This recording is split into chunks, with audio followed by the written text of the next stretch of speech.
2026 ಹಾಸನಾಂಬ ಉತ್ಸವ ಇನ್ನು ಹೆಚ್ಚಿನ ಭಕ್ತರಿಗೆ ಅವಕಾಶ ನೀಡುವಂತೆ ಅಧಿಕಾರಿಗಳೊಂದಿಗೆ ಹೊಸ ಐಡಿಯಾಗಳ ಬಗ್ಗೆ ಚರ್ಚಿಸಿದ ಕೃಷ್ಣ ಬೈರೇಗೌಡ.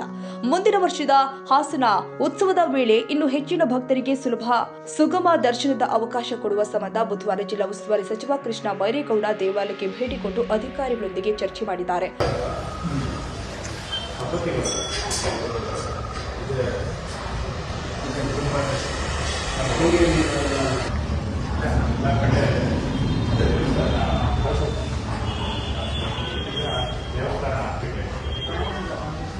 ಹೇಗೆ ಸುಧಾರಣೆ ಮಾಡ್ಬೋದು ಈ ವರ್ಷ ಮ್ಯಾಕ್ಸಿಮಮ್ ನಮ್ಮದು ಕೆಪಾಸಿಟಿ ಕೊಟ್ಬಿಟ್ಟಿದ್ದೀವಿ. ಇನ್ನು ಮುಂದಿನ ವರ್ಷ ಒಂದು ಸಂತೋಷ ಹೇಳಬೇಕು ಅಂದರೆ, ನಾನು ಹೆಚ್ಚಿನ 50 ವರ್ಷದ ಇದ್ದೀನಿ ನನ್ನ ಜೊತೆಲಿ. ನಾನು ದೊಡ್ಡಪ್ಪ ಮಣ್ಣ ಅಂತಿದ್ದಾರೆ. ಈ ವರ್ಷ ಸ್ಟಾಕ್ ಶುರುವಾಗಿ ಯಾವ ವರ್ಷ ಆಗಿಲ್ಲ. ಅದು ಹೇಳಿದ್ರೆ ನಮಗೆ ಹೆಮ್ಮೆ ಆಗುತ್ತೆ.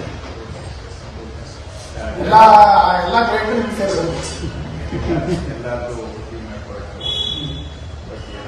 ಜನ ಖುಷಿಯಾಗೋದ್ರಲ್ಲ, ಅದೊಂದು ಯಾರ್ದು ಕಂಪ್ಲೇಂಟ್ ಇದ್ದರೆ ಅದಕ್ಕೆ ಖುಷಿ ಆಗುತ್ತೆ. ಜನ ಖುಷಿಯಾಗೋದು.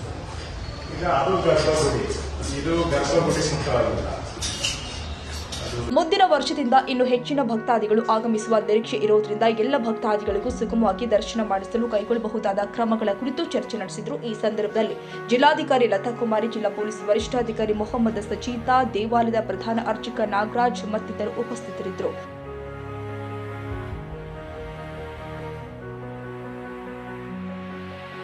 ಈ ವಿಡಿಯೋ ನಿಮಗೆ ಇಷ್ಟವಾದರೆ ಲೈಕ್ ಮಾಡಿ. ಇನ್ನಷ್ಟು ಹೀಗೆ ಆಸಕ್ತಿದಾಯಕ ವಿಡಿಯೋಗಳನ್ನು ಪಡೆಯಲು ನಮ್ಮ NTV ನ್ಯೂಸ್ ಚಾನೆಲ್ ಅನ್ನು ಸಬ್ಸ್ಕ್ರೈಬ್ ಮಾಡಿ. ಪಕ್ಕದಲ್ಲಿ ಇರುವ ಬೆಲ್ ಐಕಾನ್ ಅನ್ನು ಒತ್ತಿ. ನಿಮ್ಮ ಬೆಂಬಲವೇ ನಮಗೆ ಸ್ಫೂರ್ತಿ.